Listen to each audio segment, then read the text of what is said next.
Hello friends, welcome back to my channel. ఈరోజు క్లాస్లో సైకాలజీలో కొన్ని ప్రాక్టీస్ బిట్స్ చేద్దాము. ఈ వీడియోని ఫస్ట్ నుంచి లాస్ట్ వరకు స్కిప్ చేయకుండా చూస్తే మీకు సైకాలజీ మ్యాక్సిమం బిట్స్ కవర్ అయిపోతాయి. కాబట్టి ఛానల్ని కొత్తగా చూస్తున్న వాళ్ళు సబ్స్క్రైబ్ చేసుకోండి. అలాగే మీ ఫ్రెండ్స్ అందరికీ కూడా షేర్ చేయండి. టెట్ రాయబోయే వాళ్ళందరికీ all the best. First bit చూద్దాం. తెల్లగా పొడవుగా ఉన్న దంపతులకు పొట్టిగా నల్లగా ఉండే శిశువు జన్మించడం గ్రెగర్ మెండల్ యొక్క ఏ నియమాన్ని తెలియజేస్తుంది? ఇంగ్లీష్ మీడియం వాళ్ళకు కూడా యూజ్ అవ్వాలని ఇంగ్లీష్లో కూడా ఇచ్చాను. When a black coloured and short child is born for parents who are white and long, which law of Gregor Mendel shows it? సారూప్య సూత్రం, వైవిధ్య సూత్రం, ప్రతిగమన సూత్రం, అన్నీ. అంటే law of similarity, law of variation, law of regression are all of the above. ప్రతి బిట్కి ఒక 10 సెకండ్స్ టైం ఇస్తాను. మీరు తెలిసిన వాళ్ళు కామెంట్ చేయండి. సో ఇక్కడ గ్రెగర్ మెండల్ ఆయన జన్యుశాస్త్ర పితామహుడు. సో ఇది కూడా మనకి బిట్గా యూజ్ అవుతుంది. సో జన్యుశాస్త్ర పితామహుడు ఎవరు?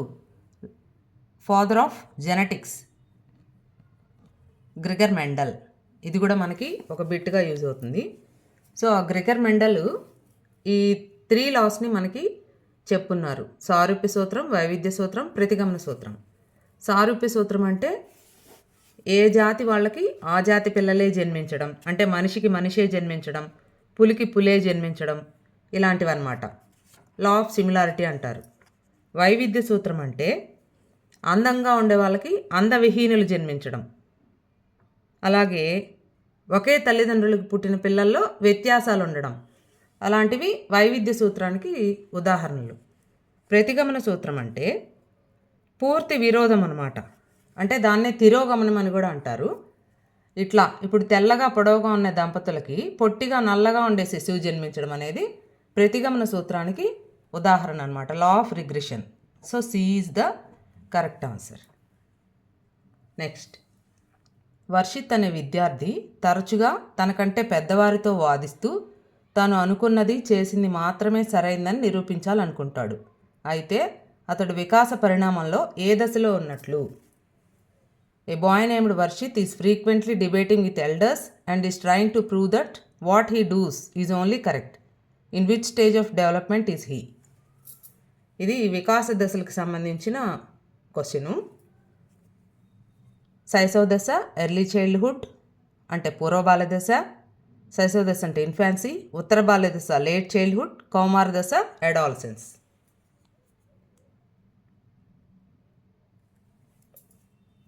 సో ఇక్కడ ఈ విద్యార్థి తరచుగా తనకంటే పెద్దవారితో వాదిస్తున్నాడు. పెద్దవాళ్ళతో వాదించడము, తర్వాత వాళ్ళు అనుకున్న పనే చేయడము, వాళ్ళు చేసిందే కరెక్ట్ అని చెప్పడము, ఇలాంటి ఈ భావాలన్నీ కౌమార దశలో ఉండే పిల్లలకే ఉంటాయి. సో డి కౌమార దశ is the correct answer, adolescence. Next bit. Private పాఠశాలల్లో పేద విద్యార్థుల కోసం కేటాయించిన సీట్ల శాతం. Number of seats allotted in private schools for poor children. 25%, 15%, 10%, 20%.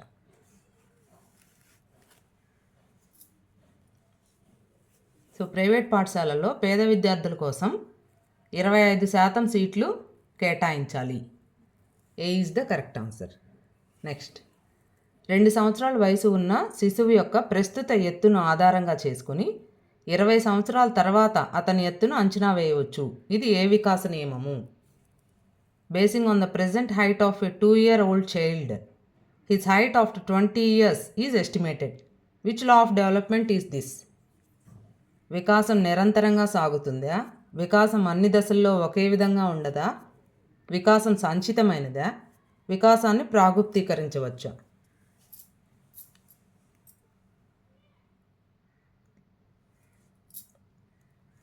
So దీనికి ఆన్సర్, ఇది మనము ఇప్పుడు ఉండే శిశువు యొక్క ప్రస్తుత ఎత్తుని బట్టి 20 సంవత్సరాల తర్వాత అతని ఎత్తుని అంచనా వేస్తున్నాం, అంటే ఊహిస్తున్నాం, ప్రాగుప్తీకరిస్తున్నాం. కాబట్టి వికాసాన్ని ప్రాగుప్తీకరించవచ్చు అనేది కరెక్ట్ ఆన్సర్ అవుతుంది. Development is predictable. కాబట్టి ఈ వికాస సూత్రాలన్నీ కూడా మనకి ఖచ్చితంగా ఏదో ఒక దాని గురించి బిట్ వస్తుంది. ఒక్కొక్కసారి 2-3 కూడా రావచ్చు.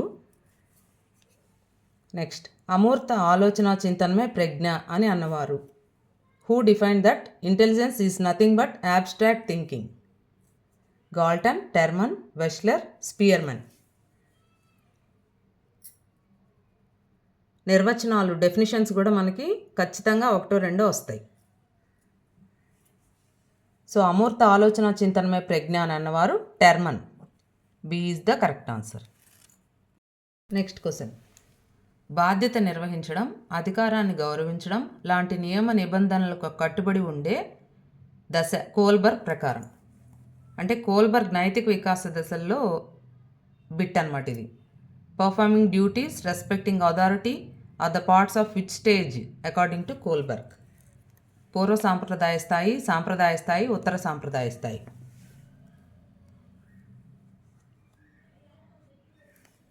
సో కోల్బర్గ్ నైతిక వికాస దశల గురించి కూడా ఖచ్చితంగా ఒక బిట్ ఉంటుంది. ఇంతకుముందు చేసిన ప్రాక్టీస్ బిట్స్లో కూడా ఇవి నేను చెప్పున్నాను. పూర్వ సాంప్రదాయ స్థాయి అని అంటే పిల్లలు శిక్షకి భయపడి కానీ బహుమతులకి ఆశపడి కానీ పనిని చేయడం అన్నమాట పూర్వ సాంప్రదాయ స్థాయిలో ఉంటుంది. సాంప్రదాయ స్థాయి అంటే ఒక మంచి అనిపించుకోవాలని, తర్వాత నియమ నిబంధనల్ని ఖచ్చితంగా పాటించాలని అవి సాంప్రదాయ స్థాయిలో ఉంటాయి. ఉత్తర సాంప్రదాయ స్థాయి అంటే అప్పటికి మైండ్ బాగా మెచ్యూర్ అయ్యి విశ్వవ్యాప్తమైన నైతిక విలువలను పాటించే దశ ఉత్తర సాంప్రదాయ స్థాయి. సాంప్రదాయ స్థాయి అంటే మంచి బాలుడు మంచి బాలిక అనిపించుకోవాలని, అదేవిధంగా రూల్స్ని ఖచ్చితంగా పాటించాలని ఉండేది సాంప్రదాయ స్థాయి. బహుమతికి ఆశపడి కానీ శిక్షకి భయపడి కానీ పనులు చేసేది పూర్వ సాంప్రదాయ స్థాయి. సో ఇక్కడ బాధ్యత నిర్వహించడం, అధికారాన్ని గౌరవించడం అనేవి సాంప్రదాయ స్థాయికి సంబంధించిన లక్షణాలు. So B is the correct answer. Next, Premji అనే మేధావి సాఫ్ట్వేర్ రంగంలో అగ్రగణ్యుడిగా ఎదగడానికి గల కారణాలను సమగ్రంగా అధ్యయనం చేయడం. ఏ genius named Premji became most popular in the software field. The study of reasons for it. Case study, పరిశీలన పద్ధతి, ప్రయోగ పద్ధతి, సర్వే పద్ధతి.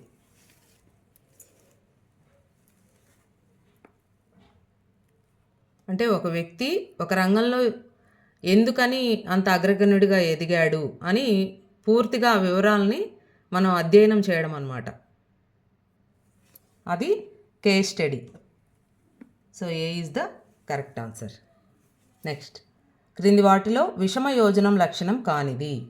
One of the following is not a feature of mall adjustment. ఒంటరిగా ఉండాలనే ఆశ, చంచల స్వభావం, అంతర్వర్తనులుగా ఉండటం, శక్తి సామర్థ్యాలను తెలుసుకొని ప్రవర్తించడం.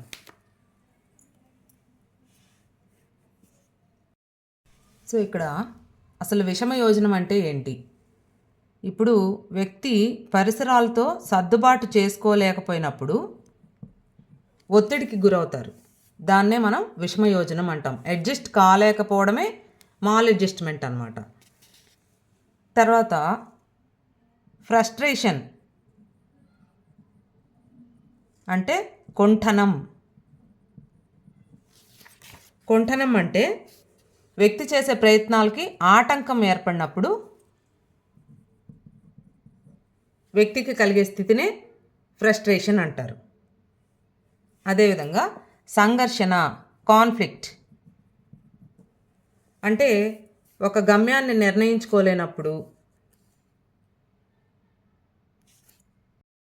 రెండు లక్ష్యాల మధ్యలో నిర్ణయం తీసుకోలేకపోవడం, ఇవి సంఘర్షణ. కాబట్టి ఈ విషమయోజనం, ఈ కుంఠనం, ఈ సంఘర్షణ ఇవన్నీ కూడా మూర్తిమత్వాన్ని ప్రభావితం చేసే కారకాలు. కాబట్టి విషమయోజనం అనేది ఒంటరిగా ఉండాలనే ఆశ, చంచల స్వభావం, అంతర్వర్తనులుగా ఉండటం ఇవన్నీ విషమయోజనం యొక్క లక్షణాలే. శక్తి సామర్థ్యాలను తెలుసుకొని ప్రవర్తించడం ఇది పాజిటివ్. ఇవన్నీ నెగటివ్ క్వాలిటీస్. కాబట్టి ఇది పాజిటివ్గా ఉంది, ఇది మనకి లక్షణం కాదు. నెక్స్ట్, ఒకటో తరగతి విద్యార్థులకు ఉపాధ్యాయుడు మొదట తెలిసిన జంతువులైన పిల్లి, కుక్క గురించి తెలిపి తరువాత కంగారు, అడవి పిల్లి మొదలైన వాటి గురించి బోధించాడు. ఈ సూత్రాన్ని బలపరిచే నియమము. When a teacher of first class students taught them primarily about already known animals like cat and dog, and after that taught about kangaroo and wild cat. The law in this principle is అభ్యాస నియమం, ఫలిత నియమం, సంసిద్ధతా నియమం, ప్రేరణ నియమం.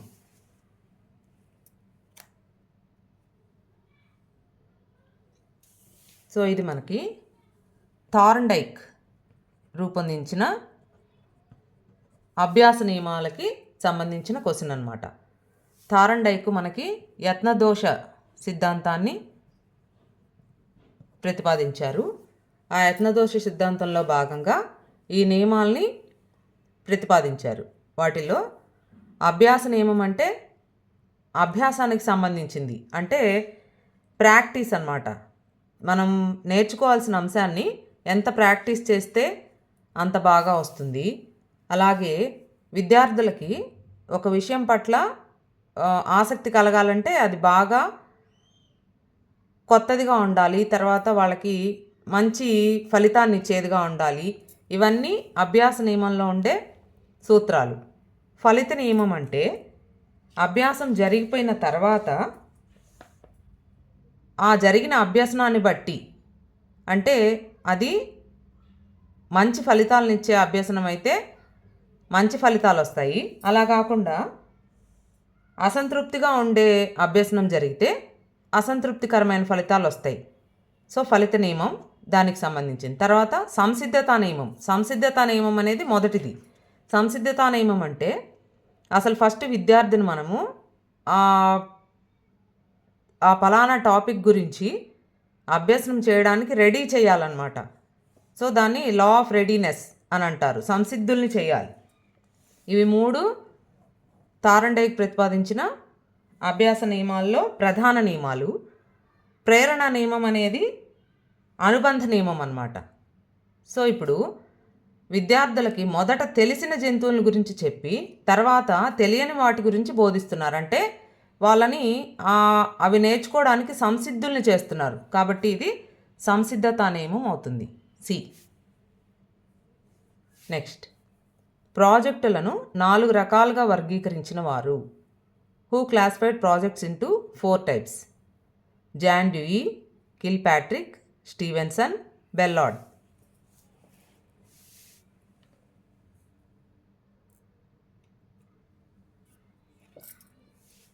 So ప్రాజెక్టుల్ని 4 రకాలుగా వర్గీకరించిన వారు కిల్పాట్రిక్.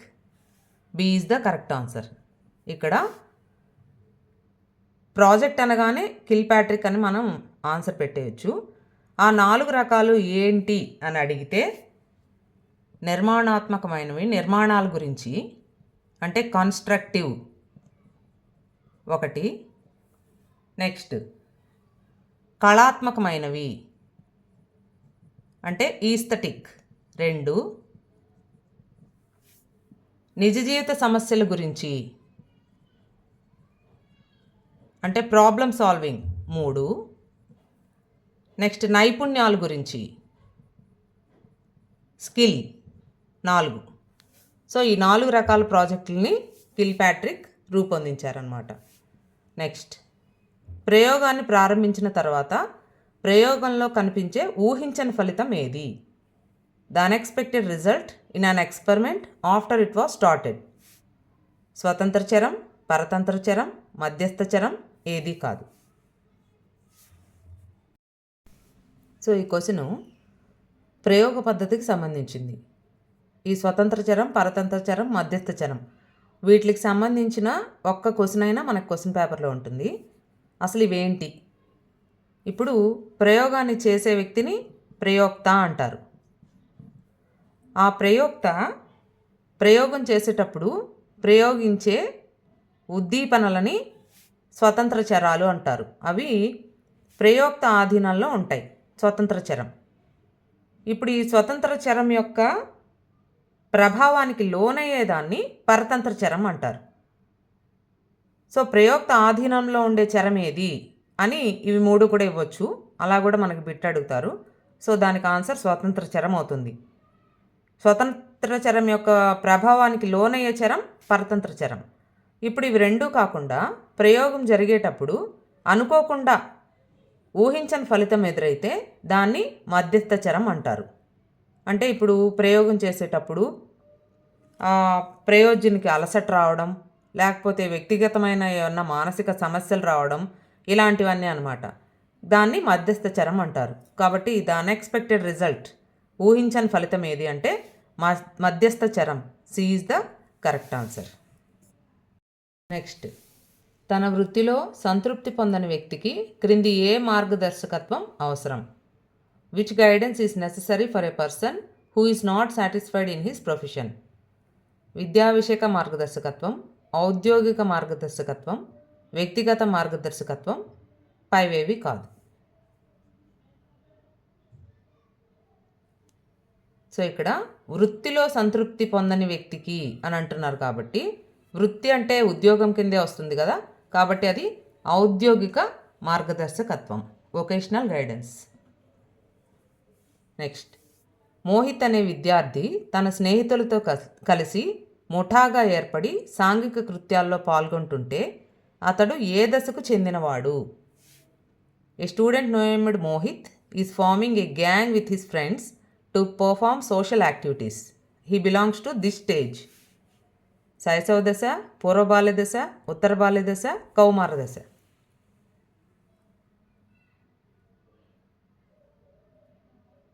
సో ఈ దశలకు సంబంధించి కూడా ఖచ్చితంగా 1-2 క్వశ్చన్స్ మనకు క్వశ్చన్ పేపర్లో ఉంటాయి. సో ఇక్కడ ముఠాగా ఏర్పడి అంటే ముఠా దశ వీటిలో ఏది? ఉత్తర బాల్య దశ. Gang age, late childhood. C is the correct answer. Next, అవసరాలు అవకాశాలకు మధ్య సమతూకం లోపించినప్పుడు వ్యక్తిలో ఏర్పడేది? Lack of equilibrium between necessities and opportunities causes to. సంఘర్షణ, కుంఠనం, విషమయోజనం, ఒత్తిడి.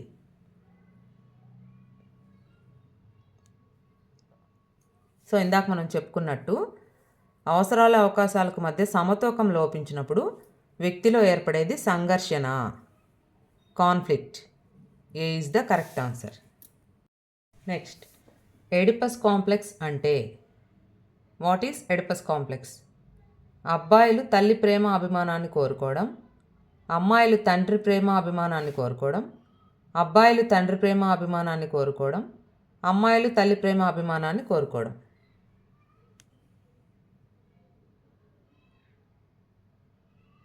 సో ఎడిపస్ కాంప్లెక్స్, ఎలక్ట్రా కాంప్లెక్స్ అని 2 ఉన్నాయి. ఎడిపస్ కాంప్లెక్స్ అంటే అబ్బాయిలు తల్లి ప్రేమ అభిమానాన్ని కోరుకోవడం. ఇక్కడ ఏ ఈజ్ ద కరెక్ట్ ఆన్సర్. అలాగే అమ్మాయిలు తండ్రి ప్రేమ అభిమానాన్ని కోరుకుంటే దాన్ని ఎలక్ట్రా కాంప్లెక్స్ అని అంటారు.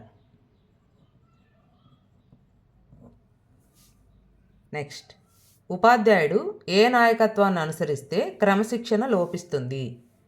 Due to which leadership of the teacher there will be lack of discipline? సహభాగి నాయకత్వం, నిర్దేశిత నాయకత్వం, అనుజ్ఞ నాయకత్వం, పైవేవి కావు.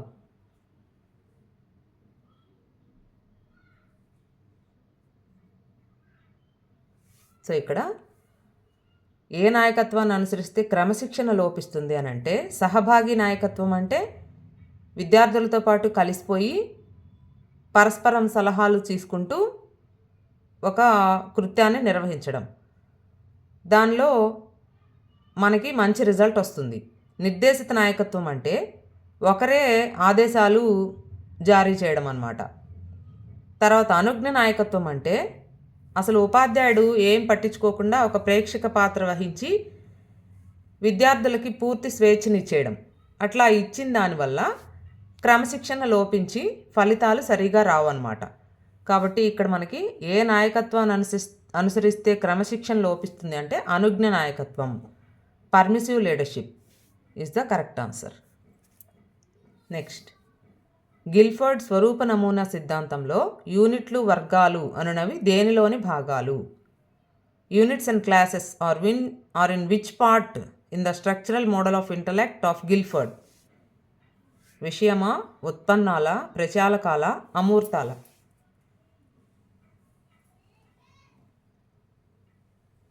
సో ఇది కూడా చాలా ఇంపార్టెంట్గా గుర్తుపెట్టుకోవాల్సిందే. గిల్ఫర్డ్ స్వరూప నమూనా సిద్ధాంతంలో విషయము, ఉత్పన్నాలు, ప్రచాలకాలు ఇవి 3 భాగాలు. వీటిలో విషయంలో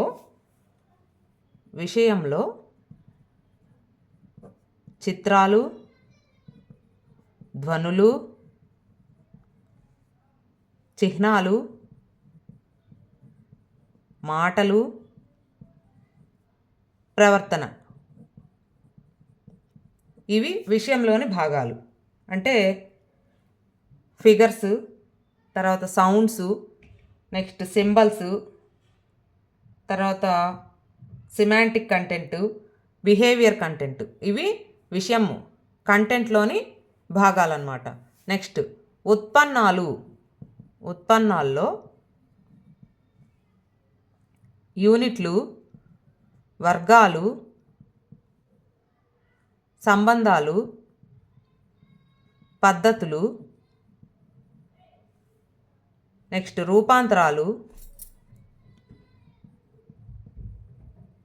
అంతర్భావాలు ఇవన్నీ ఉత్పన్నాల్లోని భాగాలు. నెక్స్ట్ ప్రచాలకాలు ఆపరేషన్స్. దీంట్లో మూల్యాంకనం అంటే వాల్యుయేషన్, సమైక్య ఆలోచన అంటే కన్వర్జెంట్ థింకింగ్, విభిన్న ఆలోచన అంటే డైవర్జెంట్ థింకింగ్, నెక్స్ట్ స్మృతి అంటే మెమరీ, నెక్స్ట్ సంజ్ఞానం అంటే కాగ్నిషన్. ఇవన్నీ ప్రచాలకాల్లోని భాగాలు. కాబట్టి ఇక్కడ మనకి ఇచ్చింది యూనిట్లు, వర్గాలు. అది దేంట్లో ఉంది? ఉత్పన్నాల్లో ఉంది, ప్రోడక్ట్స్లో. కాబట్టి B is the correct answer. Next, ఎలాంటి విద్య లేని 10 ఏళ్ల బాలుడు పాఠశాలలో తన వయసుకు తగిన తరగతిలో చేర్చుకోమని కోరితే ప్రధానోపాధ్యాయుడు ఏం చేయాలి? When an illiterate boy of 10 years old asks the headmaster to give him admission in the class eligible for his age, what should the headmaster do? చేర్చుకోకూడదు, వెంటనే చేర్చుకోవచ్చు, బాలుడిని బట్టి నిర్ణయించుకోవాలి, సంవత్సరం చివరిలో చేర్చుకోవాలి. సో ఇది మనకి విద్యా హక్కు చట్టం రైట్ టు ఎడ్యుకేషన్ RTE 2009 ప్రకారం ఎలాంటి విద్య లేని బాలుడు ప్రధానోపాధ్యాయుడిని చేర్చుకోమని కోరితే వెంటనే చేర్చుకోవాలి అని మనకి రూల్ వచ్చిందనమాట. So B is the right answer. Next, నార్సిజంను ప్రదర్శించే దశ. The stage in which narcissism is exhibited. శైశవ దశ, పూర్వబాల్య దశ, ఉత్తర బాల్య దశ, కౌమార దశ.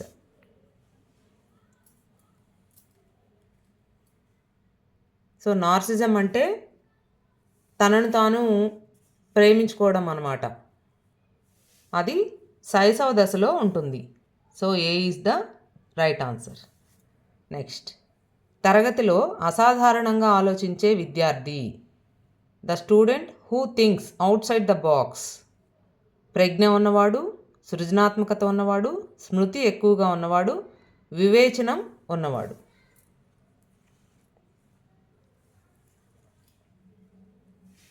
సో అసాధారణంగా ఆలోచించే విద్యార్థికి సృజనాత్మకత ఉంటుందన్నమాట, having creativity. So B is the correct answer. Next, పండిత పుత్ర పరమసుంఠ అనే సామెత మెండల్ అనువంశిక నియమాల్లో ఏ నియమాన్ని సమర్థిస్తుంది? Which law of Mendel supports the proverb that the son of a scholar is a great idiot? సారూప్య సూత్రం, వైవిధ్య సూత్రం, ప్రతిగమన సూత్రం, ఏది కాదు. సో ఇందాకే మనకి ఒక క్వశ్చన్ వచ్చింది, అక్కడ మనం ఇవి చెప్పుకున్నాము. సో పండిత పుత్ర పరమసుంఠ అంటే పేరెంట్ బాగా చదువుకున్న వాళ్ళు అయ్యుండి పుట్టిన బిడ్డకి చదువు అస్సలు రాకపోతే అది పూర్తి వ్యతిరేకం కాబట్టి అది ప్రతిగమన సూత్రం అవుతుంది. సి. నెక్స్ట్, ఒక వ్యక్తి శారీరక వయసు అతడి మానసిక వయసుకు సమానమైతే ఆ వ్యక్తి యొక్క ప్రజ్ఞాలబ్ధి ఎంత? If the chronological age of a person is equal to his mental age, then what is his IQ? 100, 120, 110, 90?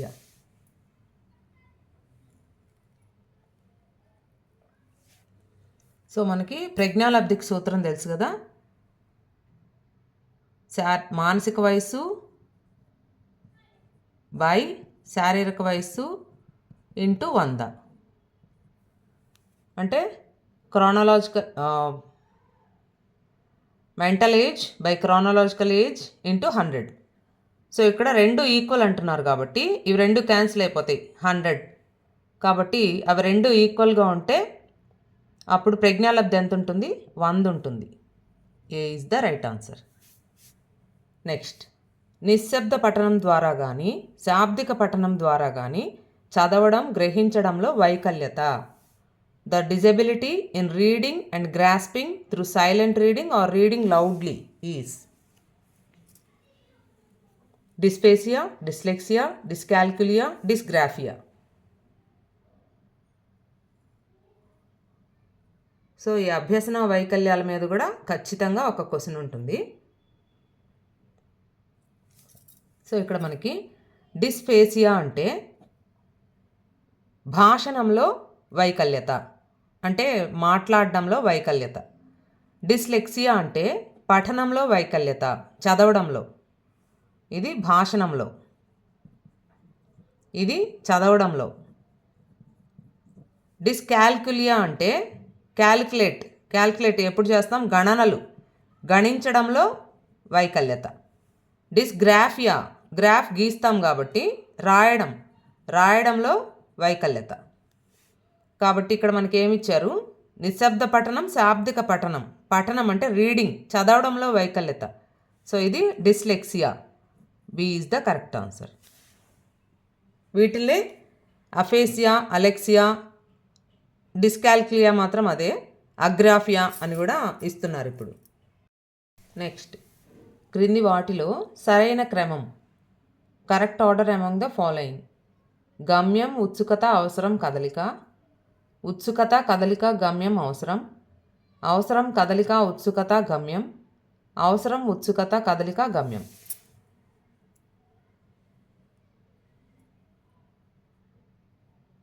So దీంట్లో ఏది కరెక్ట్ ఆర్డర్ అనేది మనం డినోట్ చేయాలి.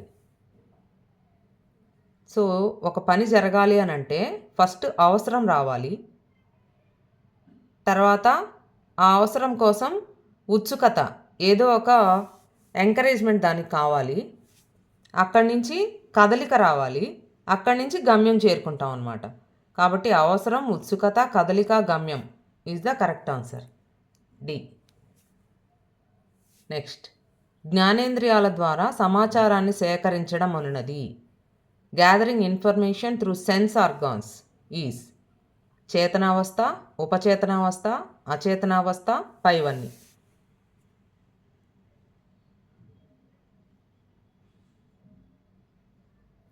సో ఇది సిగ్మండ్ ఫ్రాయిడ్ రూపొందించిన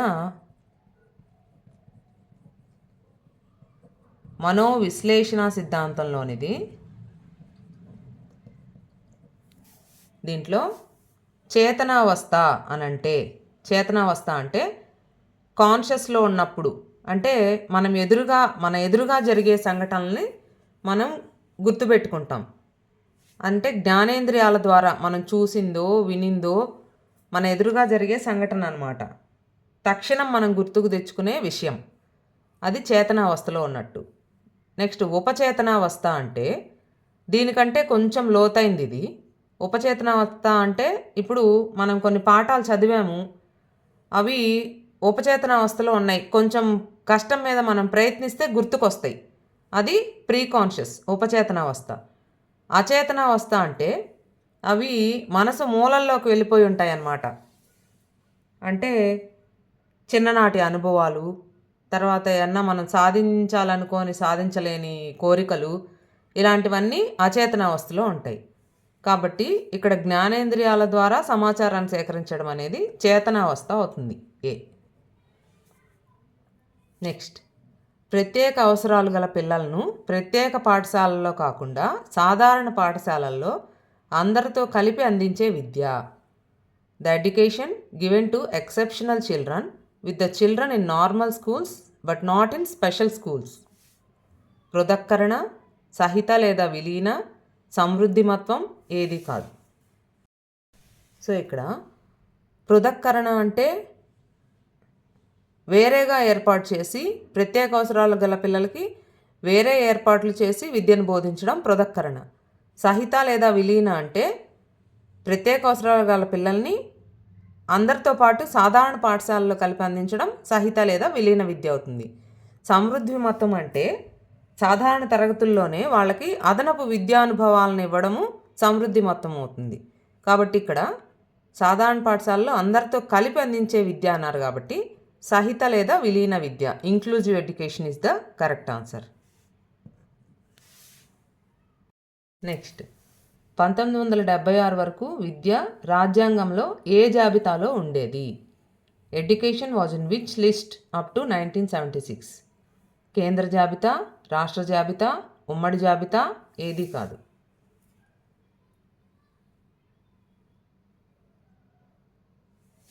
సో 1976 వరకు విద్య రాష్ట్ర జాబితాలో ఉండేది. తర్వాత దాన్ని ఉమ్మడి జాబితాలోకి మార్చారన్నమాట.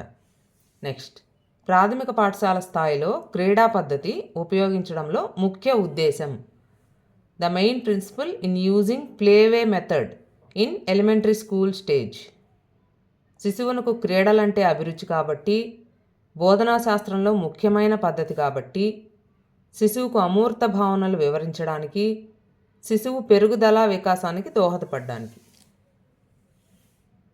సో క్రీడా పద్ధతిని ఎందుకు ఉపయోగిస్తారు?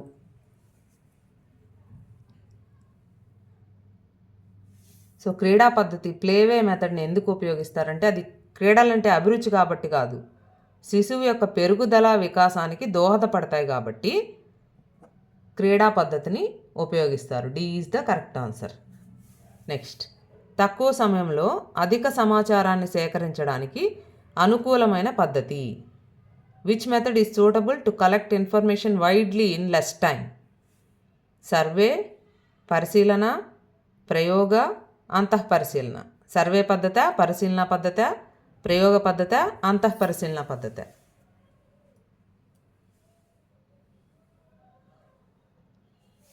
సో తక్కువ సమయంలో అధిక సమాచారాన్ని సేకరించాలంటే మనకి సర్వే పద్ధతి కరెక్ట్ అన్నమాట. So A is the correct answer. Next, educational determinism గ్రంథ రచయిత. The author of educational determinism is Thorndike, W C Bagley, Freud, Pavlov. So గ్రంథాలు రచయితలకు సంబంధించి కూడా ఒక క్వశ్చన్ రావచ్చు. సో ఇక్కడ ఎడ్యుకేషనల్ డిటర్మినిజం రాసింది W C Bagley. B is the correct answer. వీళ్ళు రాసినవి చూద్దాం. Thorndike measurement of intelligence,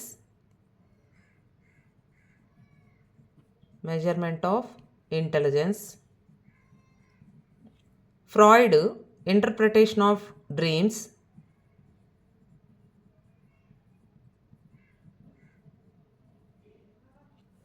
next Pavlov condition reflexes. So ఇవి కూడా మనకి అడగడానికి అవకాశం ఉంది. సో ఇక్కడితో మనకి 30 బిట్స్ కంప్లీట్ అయ్యాయి. ఈ వీడియోని లాస్ట్ వరకు చూడండి. అప్పుడు మీకు చాలా అంటే ఈ బిట్సే కాకుండా మధ్యలో ఇచ్చిన ఎక్స్ప్లెనేషన్ వల్ల ఇంకా కూడా కొన్ని బిట్స్ మీకు నేర్చుకునే దానికి అవకాశం ఉంటుంది. కాబట్టి వీడియోని లైక్ చేయండి, అలాగే మీ ఫ్రెండ్స్ అందరికీ షేర్ చేయండి. Thank you friends.